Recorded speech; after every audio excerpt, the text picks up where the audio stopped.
Okay.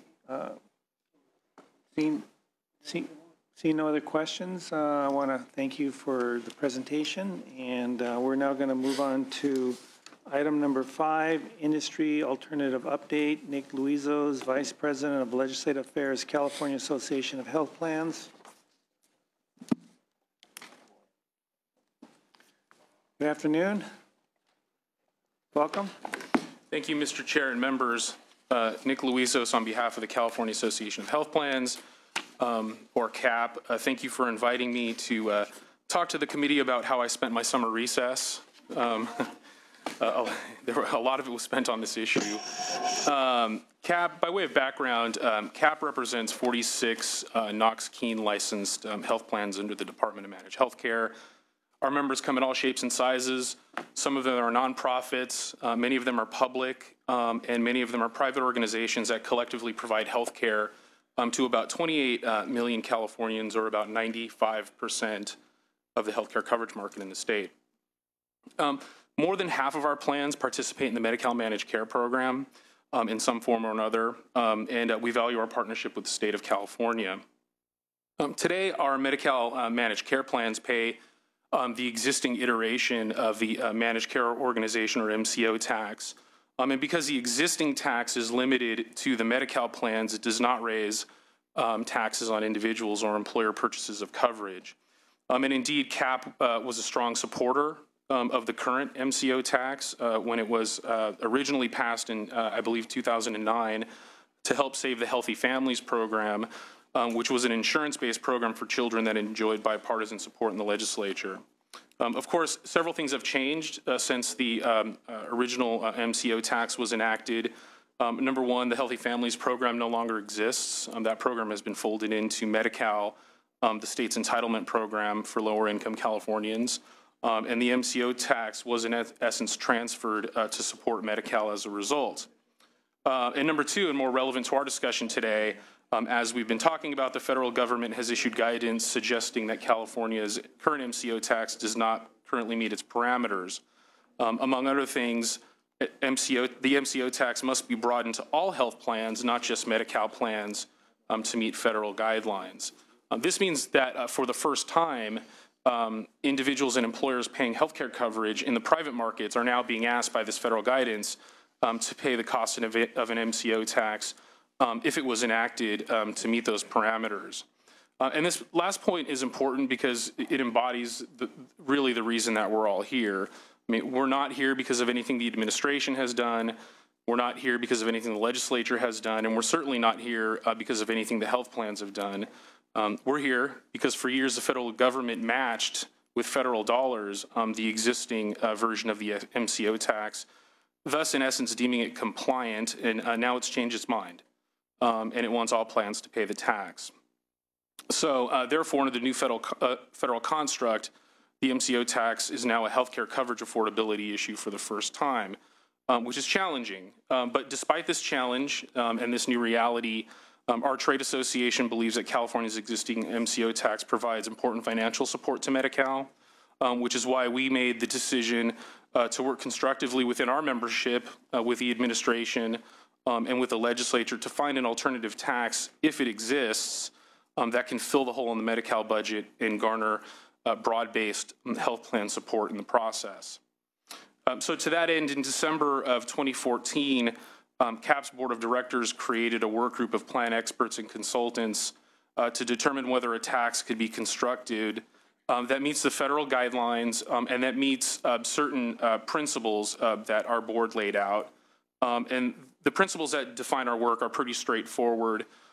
We believe that, among other things, any new MCO tax must directly benefit the Medi-Cal program, be equitable to the payers of the tax, and consider affordability to the purchasers of healthcare coverage. We believe that if you're going to tax people who are doing the right thing in purchasing healthcare, either for themselves or for their employees, that the money should go directly back into healthcare in the state of California. Affordability is also important because millions of Californians receive through their employer their coverage through their employer or purchase it on their own. Private purchasers of coverage are already paying higher taxes due to the imposition of the healthcare insurance tax that was enacted as a part of the Affordable Care Act. In addition, large purchasers are facing an excise tax, commonly known as the Cadillac tax, which kicks in 2018. And that's in addition to a number of existing taxes and fees already factored into the premiums. So we feel that health plans and policymakers have to be sensitive about adding new taxes to health insurance that will make it more expensive. Taxes and fees already represent a significant percentage of the premium dollar. But back to our work group efforts, our group organized and then exhausted the first part of 2015, analyzing the administration's January MCO tax proposal. Upon analysis, we did recommend that the subcommittees reject the administration's January proposal. The proposed tax did not meet our principles and therefore did not garner support from our membership. And now, to be fair to the administration, this is a very difficult issue, and we do understand, that it was constructed with particular goals in mind. Unfortunately, they did not meet our principles. Soon afterwards, CAP, working with our partners at the local health plans of California, really began at square one, which is developing an understanding of what the federal Medicaid provider tax rules say and to try to understand those and identify areas of flexibility within those rules that could lead to a better result. We learned many interesting things as a part of that process. Number one, you don't have to tax managed care plans under these rules. There are a list of 19 classes of taxable entities that could be considered as a part of a federal Medicaid provider tax. Number two, you don't have to tax enrollment. In other words, there are other units of taxation that could be considered as a part of your construct, like revenue, as has been discussed. And number three, it quickly dawned upon us that this is more than a policy or political exercise. It's really an exercise in math. If you want to deviate in any way from the basic parameters of the federal rules, there are certain statistical equations that have to be satisfied, particularly on the issue of uniformity, which has already been discussed at this hearing. So, using what we learned, we did start to construct and test certain models. We looked at flat taxes, we looked at tiered taxes, we looked at enrollment-based taxes, we looked at revenue, primarily using at first publicly available data. In all, we initially modeled 21 different versions of an MCO tax, and each time we ran into the same issues. One model would achieve equitability but was not affordable. Other tax constructs could be made less expensive to the private markets, but at the expense of fairness in the tax structure. So at a certain point in time, we felt it was time to get creative, and what we've done is we've asked for more refined data directly from our health plan membership in order to test a new round of models that we hope can better align with the principles that we laid out. Of course, this process takes time. Many of the plans felt that the data that we were asking for was proprietary, so we had to ensure the sensitive handling of plan data. And we have not concluded the process of our latest round of modeling as of yet. I think, in short, the task of creating an alternative MCO tax is made very difficult by the constraints of the federal guidance. And as I stated, a solution that meets our goals has yet to emerge from the efforts that we have embarked on. But as I indicated, we are currently in the middle of one such process.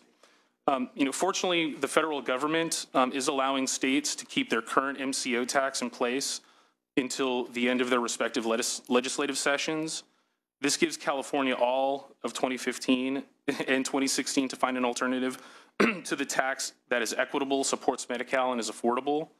In the meantime, the current MCO tax remains in place, generating revenue and does not expire until 2016. That doesn't say if a solution availed itself, next week, that we shouldn't do that, but we haven't found a solution at this time. And it's just important to understand that the federal government deems current MCO taxes in compliance until the end of session.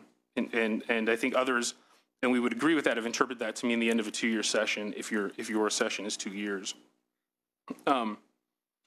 So, I would just quickly close by saying that we do appreciate that this committee is attempting to tackle a very complex equation to ensure that the safety net stays whole. while also protecting affordability for small businesses and employers. Health plans have been and continue to work hard to find the right calculation that can achieve all of our goals. We do look forward to continue our work with the administration, and we've had some positive discussions there so that we can continue our efforts. And thank you very much. Thank you. Is there any questions from any of the members? Yes, Senator Morrell. Thank you, Mr. Chair. Thank you, by the way, for coming up and testifying. A couple of quick questions. Do you expect your member plans, if this is passed, the costs associated with the new MCO tax, will you guys be passing it along to your members with the commercial coverage? And if so, how many how many actual citizens do you think that's going to affect by higher premiums? Right. No, thank you for that question. I think, currently all current taxes and fees are a component of health plan premiums, and we would expect that to continue with anything that was added by the legislature. It'd be very difficult to absorb a tax of this size, depending on, what was passed by the legislature. Just by way of example, one of the problems that we did see with the administration's proposal was that for certain mid-sized commercial plans, the burden of that tax was very high. And for one of them, it actually doubled the amount of tax that it owed to the state of California. So it'd be very difficult to just absorb that level of taxation. Those are costs that are going to have to be borne somewhere in the healthcare system. And do you have a number how many? I've heard the number possibly affecting as many as 24 million Californians, but I don't have a precise number. I mean, our plan, the DMHC, we estimate that 28 million lives are covered under DMHC products. About 10 million of those or so are Medi-Cal managed care, so you would subtract those lives. But I don't have a finite number for you, but we can work on that. Okay. Senator Leno, then Senator Morlock. So thank you for the presentation. Could you go over the three principles again a little more slowly, because I didn't get them all. The first was equitable to all your members. Yeah, so must directly benefit the Medi-Cal program, be equitable to the payers of the tax, and consider affordability to purchasers.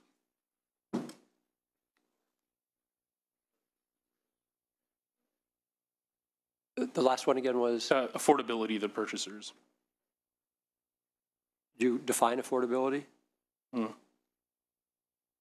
Well, so thank you. Obviously, the plans are going to have to make a determination about, what they deem affordable to their individual purchasers of healthcare, whether those be individuals or employers. We do believe that the publicly available proposals that we've analyzed hit the commercial markets in the neighborhood of hundreds of millions of dollars in aggregate total taxes to both to the private sector. For example, the administration's proposal in January pegged it at the commercial cost to be about $650 million to private payers. That's with the tiers. That's with the tiers, yeah. And then as stated by the LAO, could go up another 300 million. Yeah, it could go up another. So that is, that is an amount of taxation that obviously is going to be, as we said, it's going to factor into healthcare affordability and costs.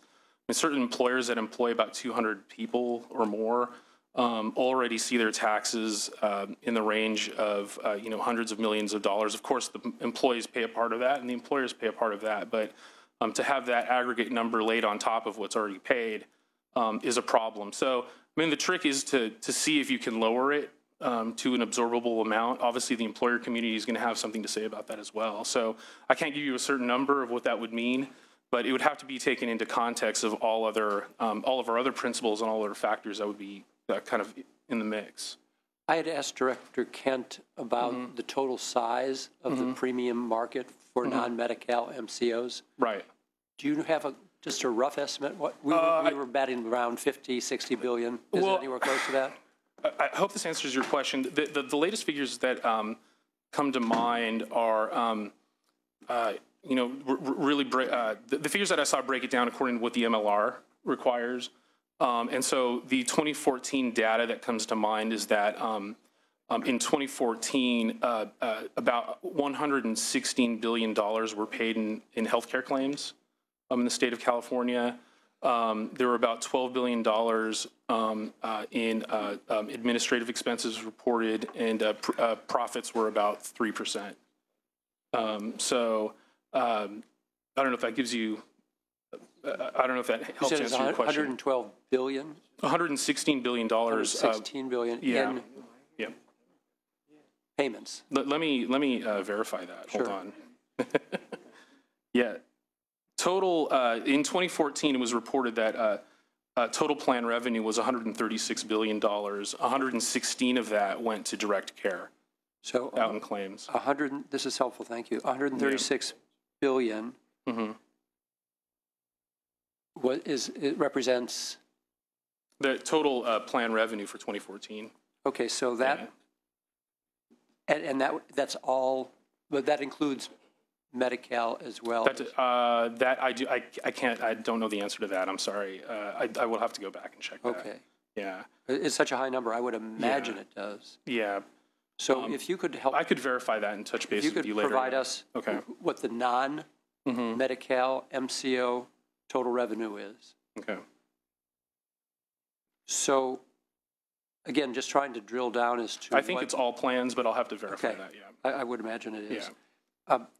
Trying to drill down to what the impact could be on purchasers. Right. If out of that 136 billion in total revenue, let's say half of it was in non-Medi-Cal. Right. So the potential impact, the 660 million, even scaling up, if we did look at some kind of flat to 900 something million, we're, in rough numbers, we are talking about a 1% impact on the total marketplace. Okay.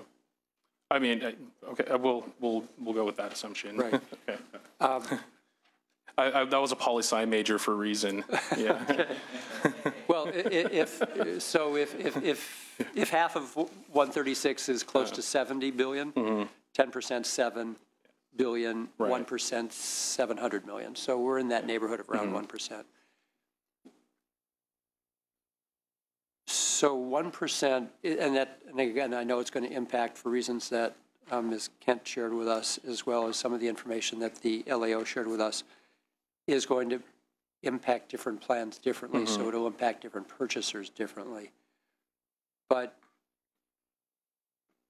1% could be, in the aggregate, and I know that doesn't mean the same for all purchasers, in the neighborhood of affordability. So I think that principle could be sustained in the totality of it. Because I'm just trying to figure out, are your three principles in concept compatible with the three criteria of the federal requirements? Or are they just a complete mismatch and we're going to try, but we're never going to get to a resolution because the three don't match? Or are they compatible? And do you think that they, in concept, are compatible?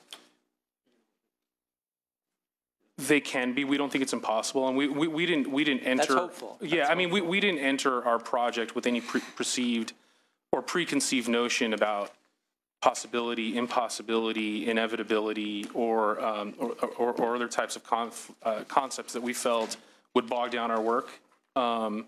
I think they are possible. The problem is, can you pass the B1, B2 math test? And so I think that is the real question.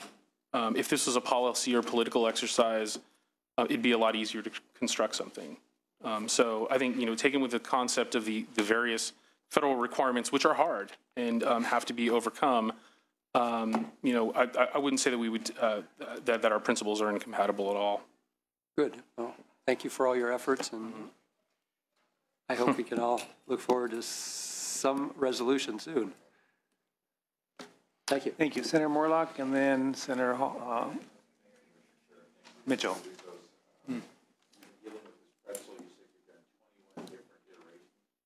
Yes. How many more can you do?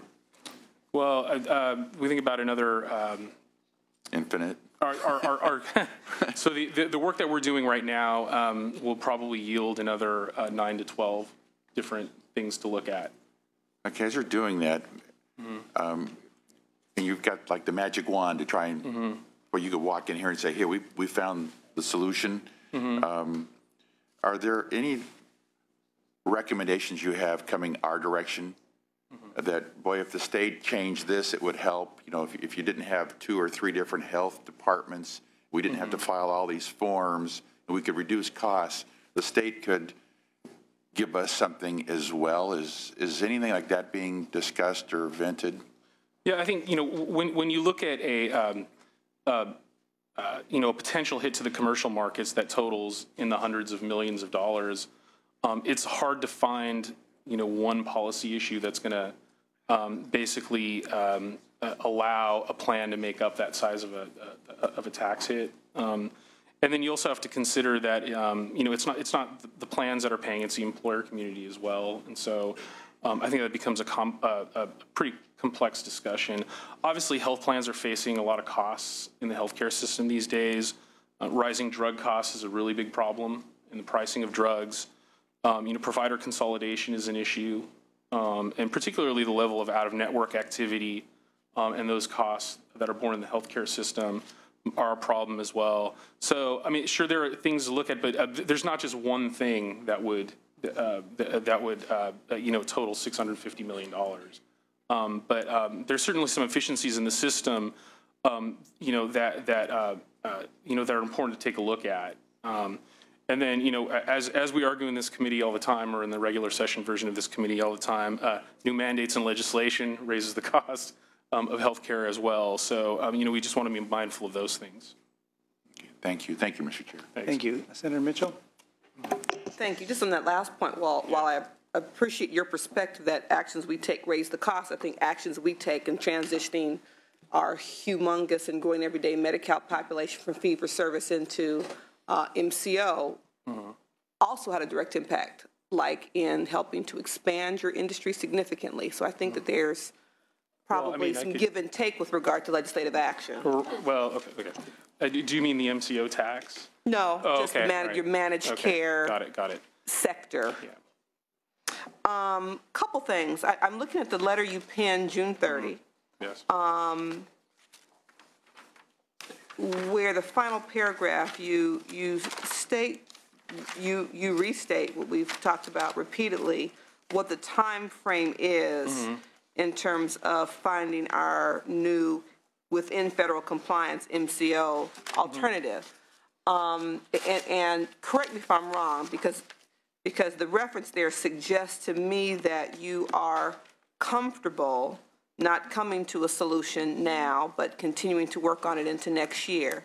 Could you respond to the comments Director Kent made in terms of her reluctance based on the budget cycle and time frame to go into next year? Yeah, I think, well, so let me clarify. Okay. You know, the reason we stated that in our letter, we think it's a statement of fact. The federal government is allowing states until the end of their respective legislative sessions to solve this. You know, the only thing I would say is, yes, I mean, not having the certainty of revenue, if we are going to rely on this revenue,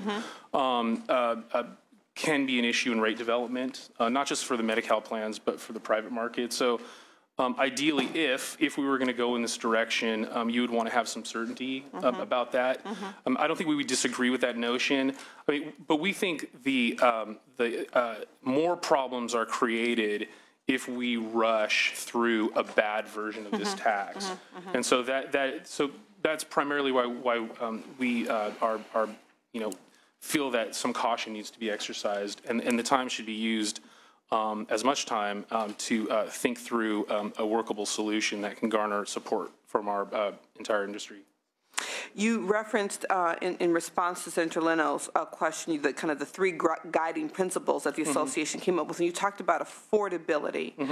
Do you have anything in paper that you could share with members and that specifically outlines your guiding principles? Because I'm again very interested in I think your yeah. vision and view of affordability. Sure, and we don't, what we have is our letter, and we do make reference to that in our letter in the third paragraph.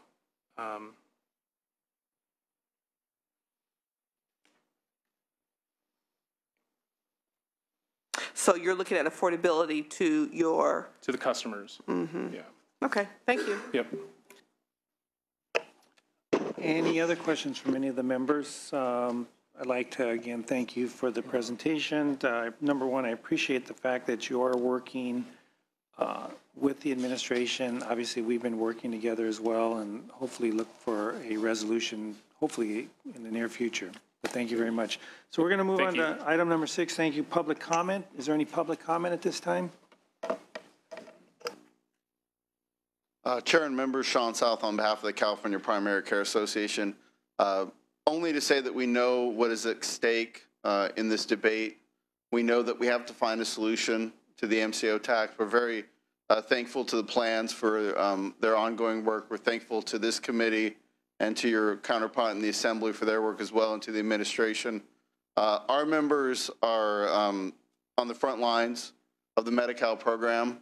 They understand what we might face if we can't find a solution to the MCO tax.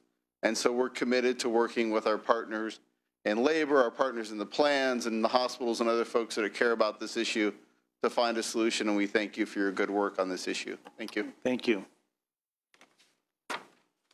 Good afternoon. Amy Westling from the Association of Regional Center Agencies. We represent the 21 regional centers that serve 280,000 individuals in California with developmental disabilities. We want to thank this committee, as well as the health plans and the administration, for seeking to solve this problem now rather than kicking it down the road.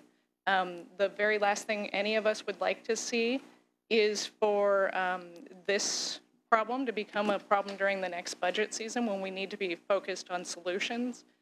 We don't want to be focused on potential cuts. So we appreciate everyone's time and energy and effort spent in that regard. Thank you. Thank you. Anyone else like to make any comments? Seeing no further public comment, we will adjourn, and I want to thank everyone for the time they spent.